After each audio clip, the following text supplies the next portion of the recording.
Hello everyone, कैसे हैं आप लोग। आज मैं आप लोग के लिए लेकर आया हूँ 9th क्लास का पहला chapter matter in our surroundings का 4th वीडियो। इससे पहले हम लोग पढ़ चुके हैं what is matter and what are the characteristics of particles of matter. आज हम लोग समझेंगे स्टेट्स ऑफ मैटर यानी कि पदार्थ की अवस्थाएं। चलिए इसके बारे में थोड़ा बात करते हैं। देखिए, ये स्टेट्स ऑफ मैटर जो है पदार्थ की अवस्थाओं के बारे में मैं बताने जा रहा हूँ। इसमें जो है क्या ये किस बेस पर है, किस क्लासिफिकेशन ये जो मैंने किया है। There are 5 states of matter, solid, liquid, gas, plasma and fifth is BEC, Bose Einstein condensate. ये जो क्लासिफिकेशन किया किस स्टेट पर, किस बेसिस पर, तो ये जो क्लासिफिकेशन है ये फिजिकल प्रॉपर्टीज के बेसिस पर, मैटर की फिजिकल प्रॉपर्टीज के बेसिस पर यह क्लासिफिकेशन किया गया है। तो किसी मैटर की फिजिकल प्रॉपर्टीज क्या है, कोई भी मैटर है फिजिकल प्रॉपर्टीज, यानी कि एग्जांपल के तौर पर समझिए, ये मेरे हाथ में मार्कर है, इस मार्कर को सॉलिड है, आपको पता है ये सॉलिड है। इसे सॉलिड बोलने के लिए आपको किसी भी तरह की कोई रिएक्शन तो नहीं करना पड़ा, कोई अलग से कोई एक्टिविटी तो नहीं करनी पड़ी, नहीं, आपने देखा और बता दिया कि ये सॉलिड है। तो ये होता है फिजिकल प्रॉपर्टी, जिसे आप देखकर ही उस प्रॉपर्टी को बता सकें। ठीक है, तो ये फिजिकल प्रॉपर्टी है मैटर के। फिजिकल प्रॉपर्टी के अकॉर्डिंग मैटर को जो डिवाइड किया गया है 5 ग्रुप में, जिन्हें कि स्टेट्स ऑफ मैटर कहा जाता है, पदार्थ की अवस्थाएं कहा जाता है। सॉलिड यानी कि ठोस, लिक्विड यानी कि द्रव, तीसरा है गैस, तो गैस ही है, चौथा प्लाज्मा स्टेट, प्लाज्मा, और फिफ्थ है बीईसी, बोस आइंस्टाइन कंडेंसेट। तो चलिए हम लोग शुरू करते हैं। सबसे पहले इस वीडियो में हम लोग बात करेंगे सॉलिड के बारे में, ठोस के बारे में। चलिए देखते हैं आगे इसके बारे में। सॉलिड का पहला कैरेक्टरिस्टिक्स है, देखिए, शेप एंड वॉल्यूम। यानी कि शेप मीन्स होता है आकृति और वॉल्यूम मीन्स होता है आयतन। So the shape and volume of solids is fixed. Solid का शेप और वॉल्यूम जो है दोनों फिक्स्ड रहता है। किसी भी सॉलिड का एग्जांपल आप ले लीजिए, ये मार्कर है, इसका एग्जांपल ले लेते हैं, कोई बुक का एग्जांपल ले लीजिए, कोई चौक का एग्जांपल ले लीजिए, आइस का एग्जांपल ले लीजिए। तो सॉलिड का शेप और वॉल्यूम जो है वो हमेशा फिक्स रहता है, वो बिगड़ता नहीं है, वो हमेशा फिक्स रहता है। यानी कि अगर सॉलिड ऑब्जेक्ट को किसी भी आप बर्तन में डाल दीजिए, उसका शेप क्या बदलेगा, उसकी क्या आकृति बदल पाएगी, नहीं, नहीं बदलेगी, वो जिस आकार का है उसी आकार का रह जाएगा। और जहाँ तक वॉल्यूम की बात है, वॉल्यूम आपको पता है, कोई ऑब्जेक्ट कितना स्पेस घेरता है ये उसका वॉल्यूम होता है। तो वॉल्यूम जो है हमेशा फिक्स रहता है सॉलिड का, न इसका शेप बदलता है सॉलिड का, न ही इसकी वॉल्यूम बदलती है। अब कुछ आप इसमें क्वेश्चन कर सकते हैं, जैसे कि एक स्ट्रेच्ड रबर बैंड की अगर बात करें, एक रबर बैंड है, उस पर फोर्स अप्लाई करके उसे ऐसे खींचते हैं, तो खींचने के बाद क्या होता है, उसका शेप चेंज होता है। आप कह सकते हैं यहाँ शेप चेंज हो रहा है, लेकिन ऐसा नहीं है। उस पर कोई एक्सटर्नल फोर्स अप्लाई हो रहा है, जिस वजह से कुछ समय के लिए उसका शेप चेंज हो रहा है, फिर जैसे ही वो फोर्स हट जाता है वो वापस अपने शेप में आ जाता है। अगर हम नमक या चीनी की बात करें, सॉल्ट शुगर को आप लोग देखते हैं, आप कहिए कि जिस भी डब्बे में डाल दें उसकी शेप का हो जाता है, तो ऐसी बात नहीं है। वो आपको पता है कि सॉल्ट या शुगर वो छोटे छोटे क्रिस्टल्स से बने हुए हैं, उनके क्रिस्टल्स का जो शेप और साइज, वो शेप है और साइज है साथ ही, और वॉल्यूम है, वो फिक्स रहता है। ठीक है, तो सॉलिड का शेप और वॉल्यूम फिक्स रहता है, इसके पीछे क्या रीज़न है, क्या कारण है। तो स्टूडेंट्स, मैंने पहले के वीडियोस में आप लोग को बताया है इंटरमोलिक्यूलर फोर्स और इंटरमोलिक्यूलर स्पेस के बारे में। सॉलिड में इंटरमोलिक्यूलर स्पेस जो होता है वो बहुत कम रहता है, यानी सॉलिड के पार्टिकल्स जो होते हैं, सॉलिड के पार्टिकल्स वो आपस में इंटैक्ट रहते हैं, उनके बीच जो है बहुत ही कम स्पेस होता है, नहीं के बराबर स्पेस होता है। इस वजह से वो ज़्यादा मूव नहीं कर पाते हैं। सॉलिड्स में उसके जो पार्टिकल्स हैं वो एकदम इंटैक्ट रहते हैं, उनके मॉलिक्यूल्स के बीच, उनके पार्टिकल्स के बीच जो इंटरमॉलिक्यूलर स्पेस होता है एकदम नहीं के बराबर होता है। इस वजह से वो न तो ज़्यादा नज़दीक आ पाते हैं और न ही दूर ही जा पाते हैं। दूर नहीं जा पाते हैं, इसके पीछे भी कारण, एक तो इंटैक्ट रहते हैं, दूसरा इंटरमॉलिक्यूलर फोर्स भी होता है। आप जान रहे हैं उनके बीच, इनके पार्टिकल्स के बीच में इंटरमॉलिक्यूलर फोर्स जो होता है बहुत ज़्यादा होता है।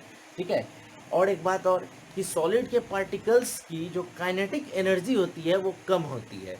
आपको पता है पार्टिकल्स में जो एनर्जी होती है जिस वजह से वो इधर उधर मूव करते हैं, तो सॉलिड के पार्टिकल्स की काइनेटिक एनर्जी वो भी कम होती है, मच लेस होती है, बहुत ही कम होती है, नगण्य होती है, नहीं के बराबर होती है। इसलिए सॉलिड के जो पार्टिकल्स हैं सिर्फ वो बहुत ज़्यादा अगर हीट किया जाए, आगे मैं बताऊंगा, आगे इसके करेक्टरिस्टिक्स हैं, तो वो वाइब्रेट करते हैं, ठीक है। तो सॉलिड फर्स्ट करेक्टरिस्टिक्स पर ध्यान दीजिए, शेप एंड वॉल्यूम। तो the shape and volume of a solid is fixed.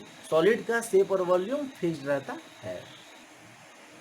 Second characteristics है डेंसिटी, घनत्व।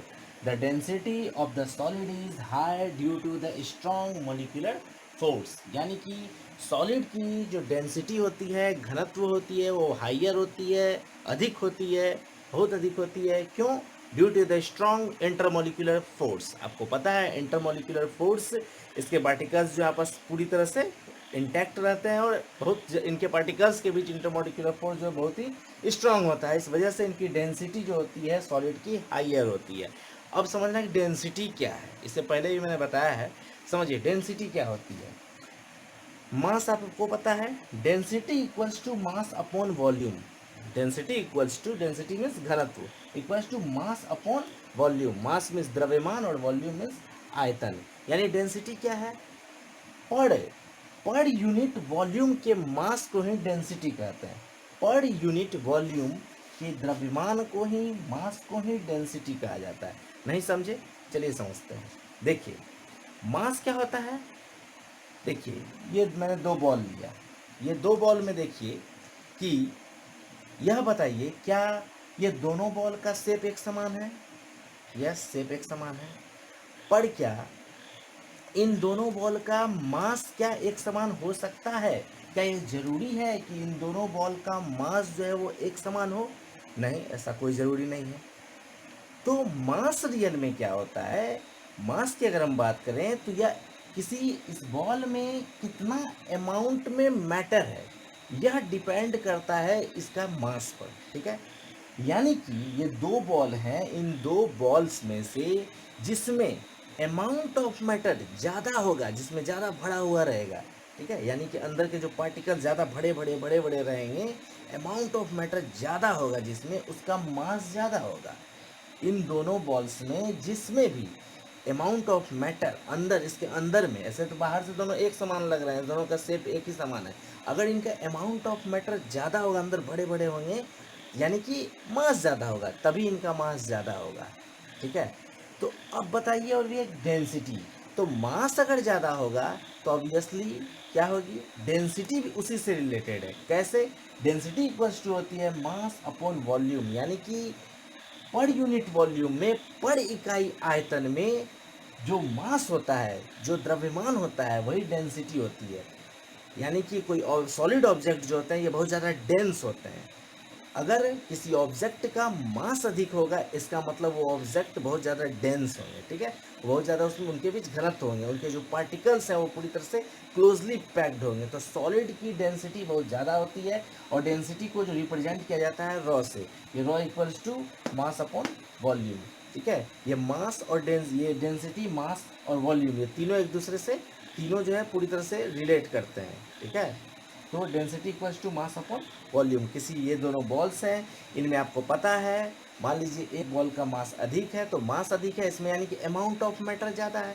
अमाउंट ऑफ मैटर ज़्यादा है यानी कि पूरा बड़े बड़े हैं। यह कॉम्पैक्टनेस ऑफ द सॉलिड यह दिखाता है। डेंसिटी जो है सॉलिड में, जो सॉलिड मैटर है, इसमें जो पार्टिकल्स हैं वो कितना कॉम्पैक्ट हैं, कितने सघन रूप से बड़े हुए हैं, ये डेंसिटी से पता चलता है कि सॉलिड के जो पार्टिकल्स हैं वो कितने सघन रूप से उसमें भरे हुए हैं, ठीक है। अब हम लोग देखेंगे थर्ड कैरेक्टरिस्टिक्स इसका। नेक्स्ट है melting point and boiling point, यानी कि गलनांक और क्वथनांक। The melting point and boiling point of any solid is high. देखिए किसी भी सॉलिड का मेल्टिंग पॉइंट और बॉइलिंग पॉइंट जो वो हाई होता है। तो मेल्टिंग पॉइंट क्या है, पहले इसे समझते हैं। The temperature at which a substance starts melting is called its melting point. यानी कि वह टेम्परेचर, वह ताप जिस पर कोई सब्सटेंस, कोई सॉलिड सब्सटेंस मेल्ट होना शुरू हो जाता है, ठीक है, वह टेम्परेचर जिस पर कोई सब्सटेंस जो है वो मेल्ट होना शुरू होता है, यानी कि पिघलने लगता है, वो उसका वो उसका मेल्टिंग पॉइंट होता है। इसे गलनांक, हिंदी में तो आप समझ सकते हैं, गलनांक, गलना, ठीक है ना। तो मेल्टिंग पॉइंट होता है। तो सॉलिड का मेल्टिंग पॉइंट हाई होता है, यानी कि बहुत ज़्यादा टेम्परेचर की ज़रूरत पड़ती है इसे गलाने के लिए, सॉलिड को मेल्ट करने के लिए। सेकंड है आपका boiling point. The temperature at which a substance starts boiling is called its boiling point. यानी कि वह टेम्परेचर, वह ताप जिस पर कोई सब्सटेंस जो है वो बॉयल होना शुरू हो जाता है, उसको उसका बॉइलिंग पॉइंट कहते हैं। तो सॉलिड का जो बॉइलिंग पॉइंट होता है वह भी बहुत ज़्यादा होता है। ठीक है, तो मेल्टिंग पॉइंट भी हाई है और बॉइलिंग पॉइंट भी हाई है सॉलिड का। चलिए फोर्थ पॉइंट है कॉम्प्रेसिबिलिटी, संपीड्यता। Solids are incompressible. सॉलिड जो होते हैं इनकॉम्प्रेसिबल होते हैं। इन्हें यानी कि संपीड़ित नहीं किया जा सकता है, इन्हें दबाया नहीं जा सकता है। ये पेन है, इसे दबा दीजिए, क्या जोर इस पर लगा, फोर्स लगा कर क्या इसके इसे जोर से दबा सकते हैं? नहीं दबा सकते हैं। इसमें कोई चेंजेज आएगा? नहीं चेंज आएगा। ठीक है ना। तो सॉलिड्स आर इनकॉम्प्रेसिबल। सॉलिड जो होते हैं वो आसानी से संपीड़ित नहीं होते हैं संपीड़ित एकदम। ठीक है, कुछ एक्सेप्शन है, जैसे कि अगर स्पंज की बात करें, लोफ की बात करें, ब्रेड की बात करें, तो इन्हें आप एक्स्ट्रा फोर्स लगा करके ऐसे फोर्स लगाइए वो दब जाएगा। ठीक है, वो कंप्रेसिबल होते हैं। स्पंज की अगर हम बात करें तो ऐसे दबाइएगा तो वो दब जाएगा, वो कंप्रेसिबल होते हैं। तो ऐसा क्यों होता है? वो ऐसा इसलिए होता है कि इनके जो पार्टिकल्स हैं उनके बीच में एयर भर जाती है, और जैसे ही हम उन्हें दबाते हैं तो एयर जो है वो वापस बाहर निकल जाती है। फिर जैसे ही हम ऐसे छोड़ देते हैं फिर वे अपने पुराने शेप में आ जाते हैं। ठीक है, तो ये जो है ये भी इनकम्प्रेसिबल होते हैं, लेकिन इसमें जो ऐसे वो दबते हैं इसलिए स्पंज वगैरह, क्योंकि इनके पार्टिकल्स के बीच में एयर भर जाता है। ऐसे दबाते हैं तो एयर बाहर निकल जाता है, फिर इस शेप में वो आ गए, फिर छोड़ देते हैं फिर पुराने शेप में आ जाता है। तो उसके बाद देखिए नेक्स्ट इसका कैरेक्टरिस्टिक्स है सॉलिड का एक्सपेंशन और कॉन्ट्रैक्शन, यानी कि प्रसार और संकुचन।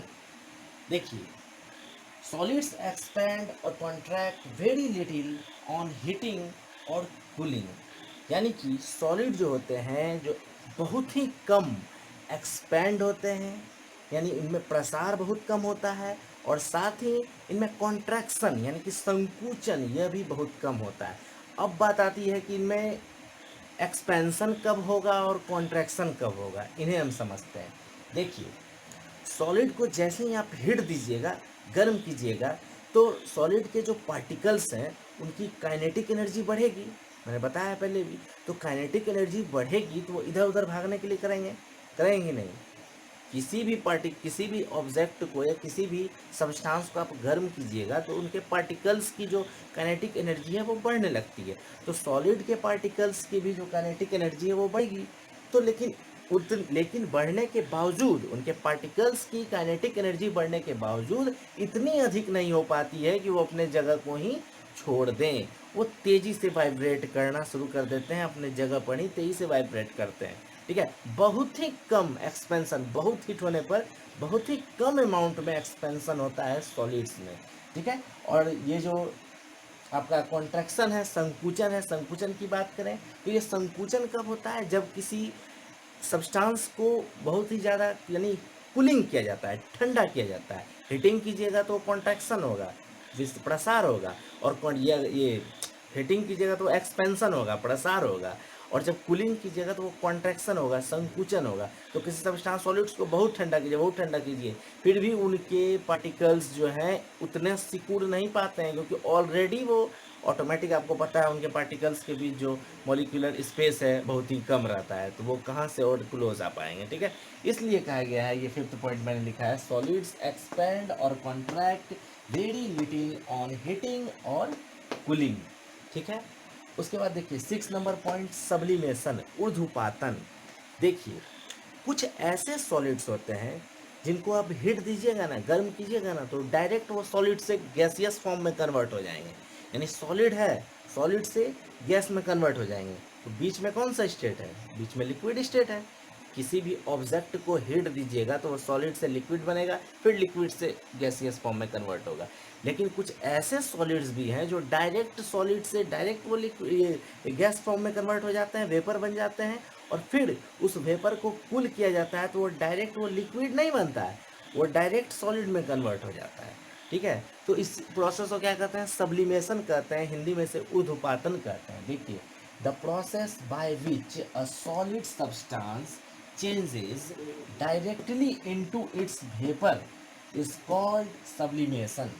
एग्जाम्पल के तौर पर camphor, iodine, ammonium chloride, naphthalene, dry ice, जिन्हें कि सॉलिड CO2 है ड्राई आइस। तो चलिए देखते हैं एक एक करके इनको। आयोडीन, आप जान रहे हैं आयोडीन तो आप यूज़ होता है घर घर में, ठीक है। ये कैम्फर आप जानते हैं कपूर, पूजा के लिए यूज़ किया जाता है। ये जो कैम्फर है ये पूजा के लिए यूज़ किया जाता है, स्पेशली आप देखते हैं। और भी इसका कुछ यूज़ है, कीटनाशक के तौर पर भी यूज़ किया जाता है कपूर का। फिर देखिए अमोनियम क्लोराइड, ये अमोनियम क्लोराइड जो है, ये आपका अमोनियम क्लोराइड, इसे कहते हैं नौसादर। अमोनियम क्लोराइड ये बुरादा के फॉर्म में होता है, वाइट कलर के क्रिस्टल, छोटे छोटे क्रिस्टल्स होते हैं, पाउडर्ड फॉर्म में होता है ये अमोनियम क्लोराइड। और इसका जो यूज़ है जनरली कफ सिरप वगैरह बनाने में इसका यूज़ किया जाता है, दवाइयाँ बनाने में इसका यूज़ किया जाता है अमोनियम क्लोराइड का, है ना। ये अमोनियम क्लोराइड का नौसादर का यूज किया जाता है। उसके बाद क्या है, उसके बाद है आपका नेफ्थलीन। क्या है नेफ्थलीन? नेफ्थलीन देखिए आप लोगों ने देखा होगा, ये फिनाइल की गोली, छोटी छोटी ये गोली होती है, ये नेफ्थलीन देखिए, ये फिनाइल की गोलियां होती है, छोटी छोटी गोलियां, ठीक है ना। आप लोग पुराने कपड़ों में या फिर गर्म कोई भी कपड़े हैं बहुत दिन तक अगर अलमारी में बंद रहेंगे तो उस कपड़ों में, किताबों में रख दिया जाता है। ये क्या करता है, ये जो कीड़े मकोड़ों से बचाता है, कपड़े ख़राब नहीं होते हैं, किताब ख़राब नहीं होते हैं इन फिनाइल की गोलियों से, ठीक है। तो ये आपके लिए फ़ायदेमंद है। लेकिन इनका जो ये बहुत ही ज़्यादा ज्वलनशील होते हैं और विषाक्त भी होते हैं, ठीक है। ये तुरंत इनमें आग पकड़ता है, ये इनका डिमेरिट है। इसलिए अब जो फिनाइल बनता है उसमें डाइक्लोरोबेंजीन नाम का केमिकल यूज हो रहा है, जिससे कि ये कम ज्वलनशील है, ठीक है। तो इनका यूज़ हम लोग करते हैं क्या, तो कपड़ों को प्रोटेक्ट करने में, किताबों को प्रोटेक्ट करने में। इन नेफ्थलीन की गोलियां, नेफ्थलीन बॉल्स, है ना, यही नेफ्थलीन बॉल्स का यूज़ किया जाता है। उसके बाद है ड्राई आइस, सॉलिड CO2। ये देखिए क्या लिखा हुआ है, ड्राई आइस, हिंदी में से शुष्क बर्फ कहते हैं। ये क्या है, आइस तो है लेकिन क्या है, वाटर का आइस नहीं है, वाटर को नहीं कन्वर्ट की जमाया है हमने, हमने जमाया है सॉलिड CO2 यानी CO2 गैस को, कार्बन डाइऑक्साइड गैस को जमाया गया है और बनाया गया है ड्राई आइस। ये देखिए ड्राई आइस। तो ये ड्राई आइस क्या होता है कि CO2 गैस को कितना डिग्री सेल्सियस, -78 डिग्री सेल्सियस तक ठंडा किया जाता है, तब ये बनता है ड्राई आइस। ये कार्बन डाइऑक्साइड जमता है और ये किस में कन्वर्ट हो जाता है, ड्राई आइस में कन्वर्ट हो जाता है, शुष्क बर्फ में कन्वर्ट हो जाता है। यानी कि CO2 जो कार्बन डाइऑक्साइड गैस है उसे -78 डिग्री सेल्सियस तक ये जमाया जाता है, ठंडा किया जाता है, तब ये कन्वर्ट होता है किस में, ड्राई आइस में कन्वर्ट होता है। अब इसका यूज़ क्या है ड्राई आइस का, तो फिल्मों में आप लोगों ने देखा होगा कि बादल उड़ने लगते हैं, धुआं आ जाता है, तो ये ड्राई आइस का ही कमाल है, ठीक है। ये ड्राई आइस का ही यूज़ करके बादल बनाए जाते हैं, क्योंकि धुआं, स्मोक वगैरह, फॉग वगैरह क्रिएट किया जाता है ना सीन, ये ड्राई आइस की मदद से ही किया जाता है। वाटर में इसको डाल करके रिएक्शन होता है, वो फिर ये धुएँ के रूप में कन्वर्ट हो जाता है। और इसका दूसरा यूज़ क्या है, फूड प्रिजर्वेशन में इसका यूज़ किया जाता है, ठीक है। लंबे समय तक फूड को प्रिजर्व करना है, दूर तक पहुंचाना है, तो ड्राई आइस का यूज़ किया जाता है। अगर हम नॉर्मल आइस का यूज़ करेंगे तो वो गल जाएगा, वो ज़्यादा सही नहीं होगा, इसलिए ड्राई आइस का यूज़ किया जाता है वहाँ पर भी, ठीक है। अब देखते हैं सबसे लास्ट प्रॉपर्टी है डिफ्यूज़न, विसरण। देखिए विसरण के बारे में आप लोग जानते हैं कि जब दो तरह के पार्टिकल्स आपस में डिफ्यूज़ करते हैं, आपस में मिलते हैं, घुल मिल जाते हैं एक दूसरे से, तो इन्हें विसरण कहा जाता है, डिफ्यूज़न कहा जाता है, ठीक है। तो solids do not have the property of diffusion, solids में डिफ्यूज़न नहीं होता है, क्योंकि आपको पता है सॉलिड के, क्योंकि सॉलिड का शेप और वॉल्यूम दोनों फिक्स है। सॉलिड के बीच में इंटरमोलिक्यूलर स्पेस ही नहीं होता है, सॉलिड के मॉलिक्यूल्स जो होते हैं, सॉलिड के जो पार्टिकल्स होते हैं उनके बीच इंटरमोलिक्यूलर फोर्स ऑफ अट्रैक्शन बहुत ज़्यादा मजबूत होता है, वो तो इधर उधर फ्लो कर ही नहीं सकते हैं। तो वो इसी वजह से सॉलिड में जो होता है ये डिफ्यूज़न की प्रॉपर्टी नहीं होती है, दो सॉलिड आपस में डिफ्यूज़ नहीं करते। हाँ एक चीज़ ज़रूर है कि अगर आप दो तरह के सॉलिड मेटल, एग्जांपल के तौर पर अगर बात करें, कोई आयरन का रॉड ले लीजिए और कोई जिंक का रॉड ले लीजिए और उसे आपस में सटा करके बांध दीजिए, ठीक है, बांध दीजिए, किसी भी रस्सी से बांध दीजिए उसे और कई सालों तक छोड़ दीजिए। कुछ सालों के बाद आप देखिएगा कि ये दोनों आपस में उस जगह पर जुड़ जाएंगे। होगा क्या कि कुछ पार्टिकल्स जो होते हैं जिंक के और आयरन के, ये दोनों के कुछ पार्टिकल्स जहाँ पर बांधा गया है इन्हें इतने सालों से, वो आपस में एक दूसरे से जॉइंट हो जाते हैं, मिल जाते हैं, इसलिए वो एक मेटल बन जाता है। यानी कि जहाँ पर जॉइंट किया गया है वो बहुत सालों तक छोड़ दीजिएगा तो वहीं के कुछ पार्टिकल्स जो है वो आपस में एक दूसरे में घुल जाते हैं, बस यही हल्का सा डिफ्यूज़न होता है, ठीक है। इसलिए जनरली सॉलिड में ये डिफ्यूज़न का प्रॉपर्टी जो है ये नहीं होता है, ठीक है। तो solids do not have the property of diffusion. ये रहा स्टूडेंट्स आप लोग का सॉलिड का कैरेक्टरिस्टिक्स। नेक्स्ट वीडियो में हम लोग बात करेंगे लिक्विड और गैस के कैरेक्टरिस्टिक्स के बारे में। Okay students.